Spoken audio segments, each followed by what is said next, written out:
All right, welcome to my FX Buddies, the podcast. And I say podcast because there are more than one mediums which you can enjoy this content on. But my favorite way is the blog. Yes. And the blog is parked at myfxbuddies.blogspot.com.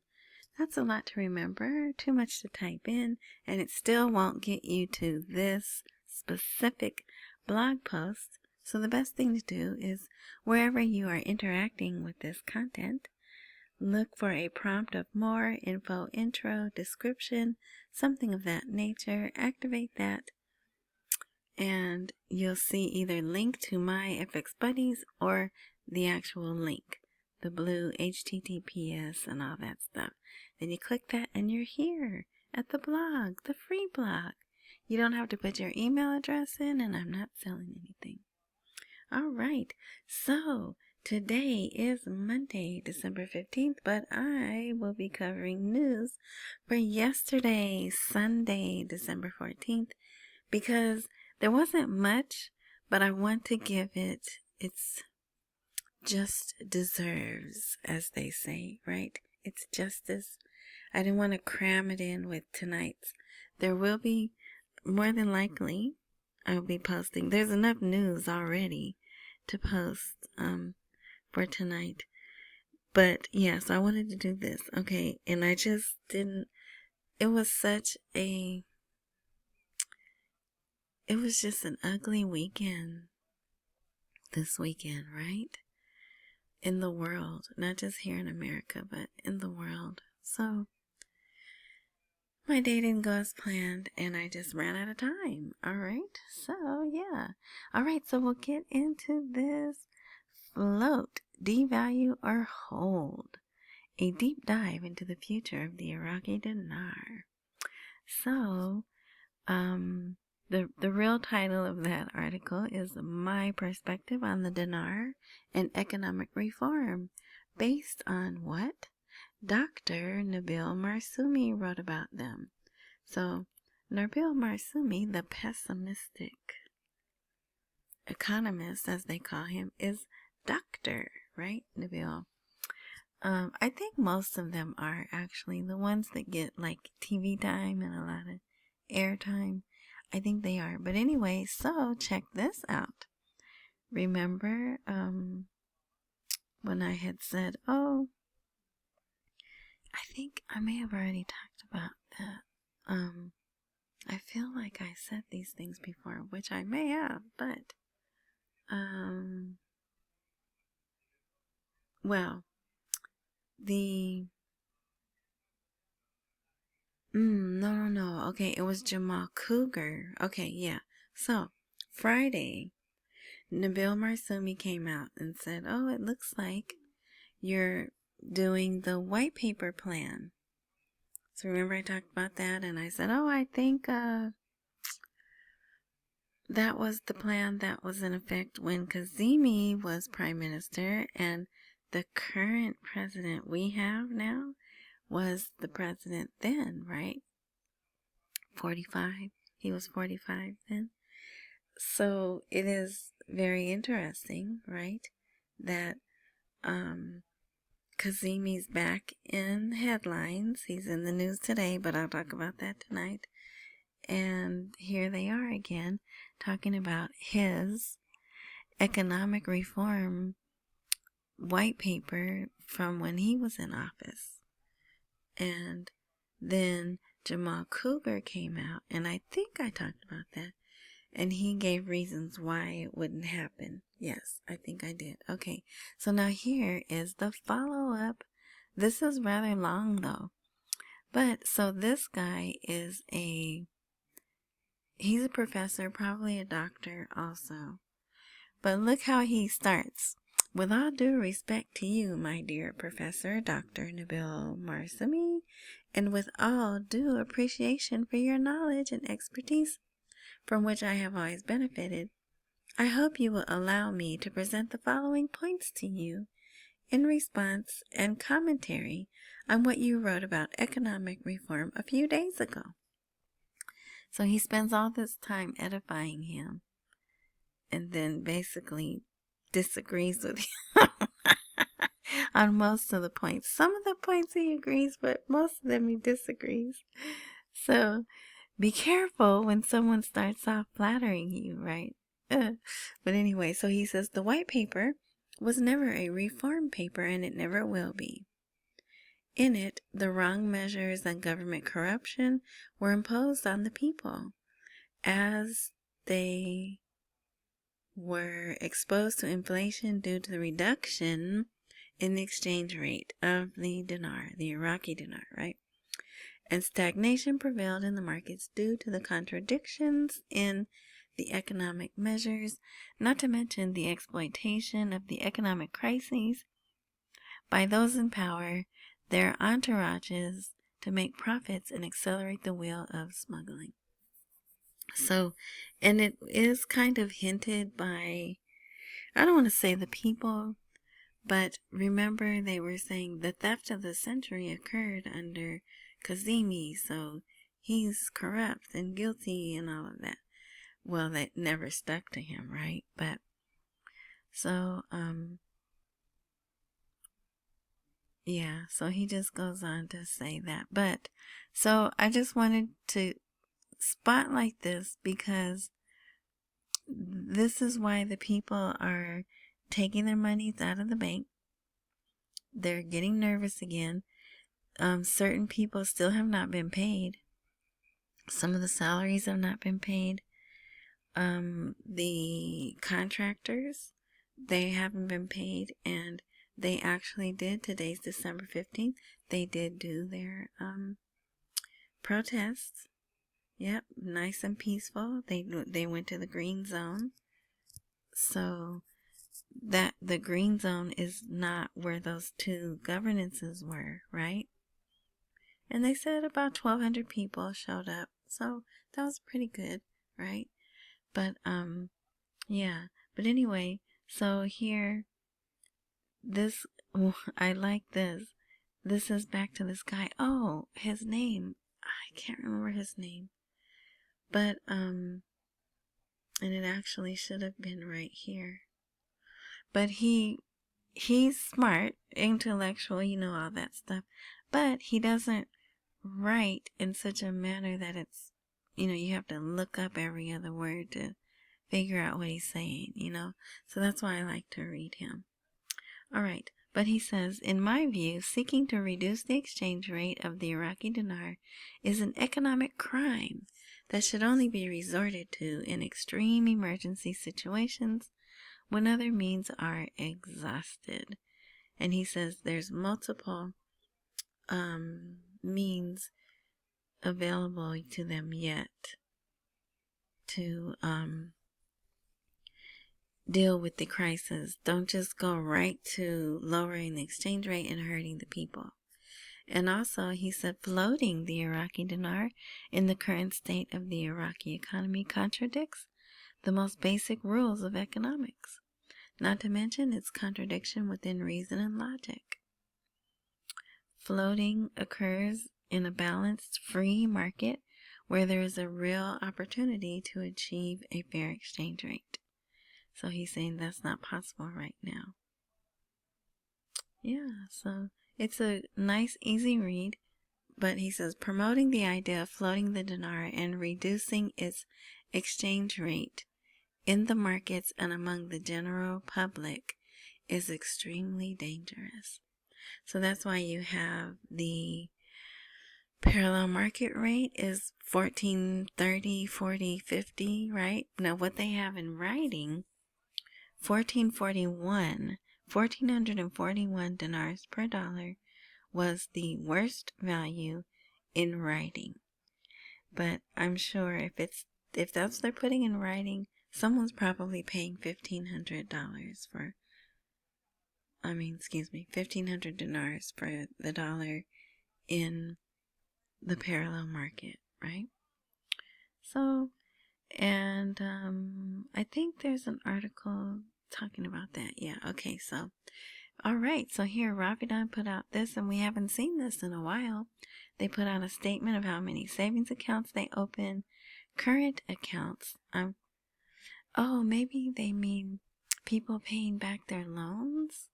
I don't know, but 27 deposit accounts were opened during the month. It says last month, so I'm going to go with November. That's not a whole lot of deposit accounts opened, right? Yeah, so, but it's nice to see them putting out information like that after they hadn't done it in a while. Okay, here, financial controversy escalates government. Okay, sorry. Financial controversy escalates. Government explains the mechanism for announcing revenues and dispersing salaries. So, Mohammed Saleh comes out and revealed the sovereign entity responsible for announcing the total monthly public revenues. The Ministry of Finance is the one that should come out with that information, whether the revenues are oil or non-oil, in addition to cash revenues resulting from borrowing or any other financial flows. So, in essence, they want transparency, right? Saleh's remarks came at a time when Iraq is witnessing widespread controversy over the size of salary expenditures after official data and expert analysis showed that the actual figure for salaries may exceed 7.5 trillion dinars per month. Yeah. Oh, look, I put this here twice. I'll delete that. All right. Government comments after dollar rise. Temporary fluctuation again. Mohammed Saleh came out on Sunday, December 14th, and said the fluctuation of the dollar is temporary and is not based on real economic data, while indicating that the government continues to fix the official exchange rate at 1320 dinars with the support of strong reserves. So, the real dollar rate. Well, let me see. The real exchange rate is probably that 14 whatever. And then I'm trying not to cough. I don't have anything here to drink. Okay. The remember last week Mustafa Hantush said that it was 2,000. Hold on. All right. Okay. Sorry about that. So here it says the official. They continue to fix the official exchange rate. To me, that they're telling us right there that that's just what they decided it's going to be, so that's what it is, right? That's not telling me that that's the number that's based on, what did they say? Real economic data, right? That's how I'm interpreting that. But, you know, we in Dinarland, what do we call it? The program rate, right? So I thought that was interesting. They continue to fix the official exchange rate at that. What happened in the parallel exchange market during the past few days is nothing more than an emergency and temporary fluctuation resulting from the effects of inaccurate information known in economic analysis as color noise, which I still think that's supposed to be white noise. But also, they also throw in there in a transitional period, right, with the government. And let's see. And also in the digital and traditional, is that how you would say that? Digital applications and payment system and traditional. So all of that has got the people a little edgy. The aforementioned fluctuation in the price of the dollar against the dinar in the parallel market has not left a substantial impact on the stability of the general price level as monetary policy continues to achieve its operational and intermediate goals in stabilizing prices in general and maintaining the stability in the official exchange rate. So, it's all Bavarian sweet cream. But again, they say we have the reserves to support 1320. Yeah, you have the reserves to support a whole lot of rate other than 1320, right? But you know, they have to say what they have to say. So that's pretty interesting. A pretty interesting article to read. Yeah. All right. Now, they haven't had this in a while either. Rapidan Bank announces the addition of 20 branches to the anti-money laundering and counterterrorism financing system. So I guess they wanted to try to get in as many as they can before they close out for the year.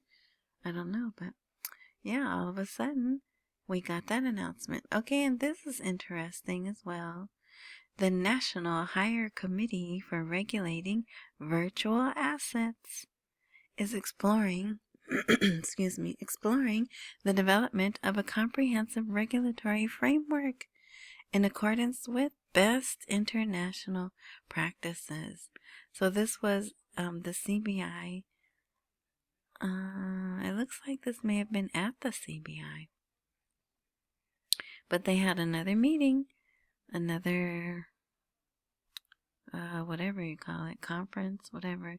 This meeting aligns with the state's efforts to establish a modern regulatory framework for dealing with digital assets, including virtual and encrypted assets, in line with the rapid transformations in the global financial economy. So, it sounds to me like what? Regulating crypto, right? Even though they don't say crypto because they don't like crypto. But, yeah, that's where they're headed. So the meeting discussed the global landscape of digital assets and adopted international regulatory experiences, particularly models that balance encouraging financial innovation and maintaining monetary and financial stability while adhering to compliance requirements, combating money laundering and terrorist financing, and mitigating risk, especially cyber risks. All right. So yeah, and they tweeted this. Not only did this is posted on the CBI website, they tweeted this. So I think it is, I think it happened at the CBI building of all places, but I don't know. But there's quite a few people there, men and women. All right, and there's pictures, and I'm looking at the pictures.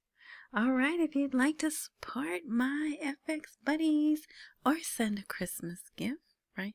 And I just say Christmas because that's what I celebrate. All right. But anyway, you could buy me a coffee. This will be a live link when this blog is live, or Cash App is always live, $Tish Wash, or PayPal. QR code provided as requested. And I'm paypal.me/tishwash. Big or small, I appreciate it all. Thank you in advance for your generosity.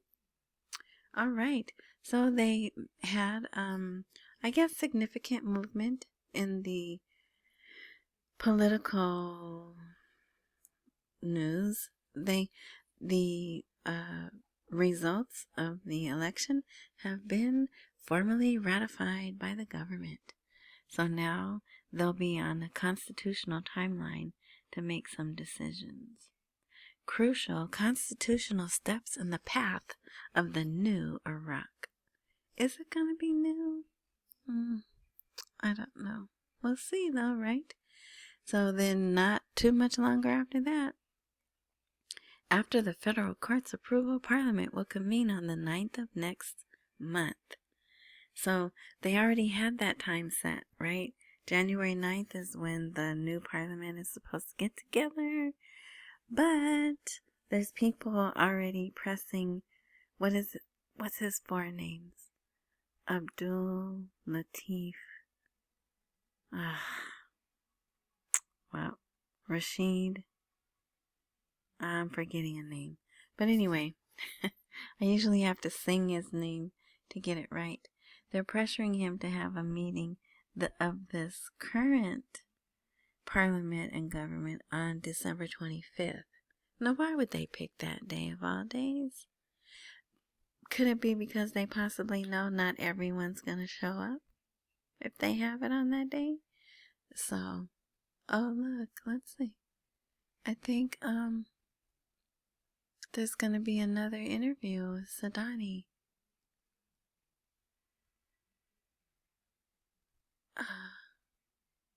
Let's see if they put a date up. Oh yeah, very dramatic. Yes, tonight.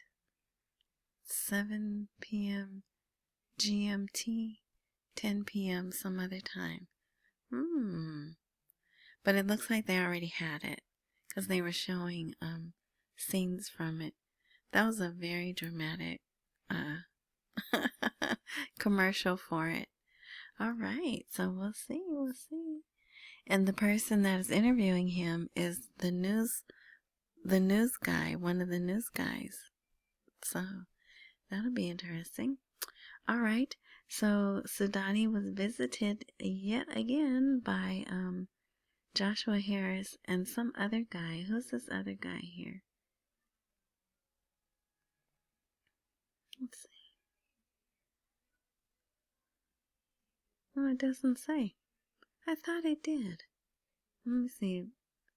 Sudani enhances. His Excellency affirmed that bilateral relations are witnessing continuous development and progress, reflecting the mutual commitment to further growth across various fields and sectors in order to achieve mutual benefit. See, mutual benefit. Not just us pillaging them. Well, his name isn't there, huh? Anyway, so I have two versions of this. There's the article that was in the news, but it says Sudani, our relationship with Washington is witnessing continuous development and progress, and then the official statement from his office. The United States announces its continued support for Iraq in achieving development, security, and stability.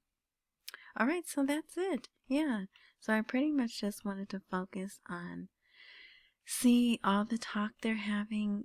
I still don't see, I've been looking at the Facebook and the Twitter and the Telegram, right? All the social media, and I don't see anything about the 1310 expiring, right? Some of you are asking me, have I seen that? Nope, I haven't seen it anywhere. So, yeah, let's just wait. We shall see. All right.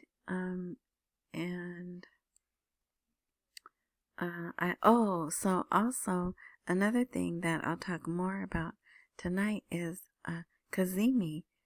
Kazemi is in the news again today, and then they had a bunch of meetings. Maliki met with almost all the ones that I'm familiar with, prime ministers, and their talk was about forming the government. So, yeah, we'll see.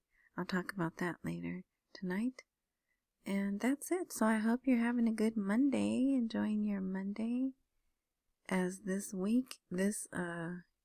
month is really getting away from us, isn't it? All right. So, yeah, accumulate while we wait for the rate to appreciate. Don't miss any meals and pay all your bills. Did you hit the thumbs up button, please? That helps the channel, and it's free. And if you'd like to subscribe, that little square down in the right corner, lower right corner, you can hit that, and you can subscribe on YouTube. All right. Enjoy the rest of your morning, night, noon, whatever time frame you are indulging in this content, And I'm going to say until next time. It's my intention to have another one, but in case that doesn't work out, until next time. Thank you.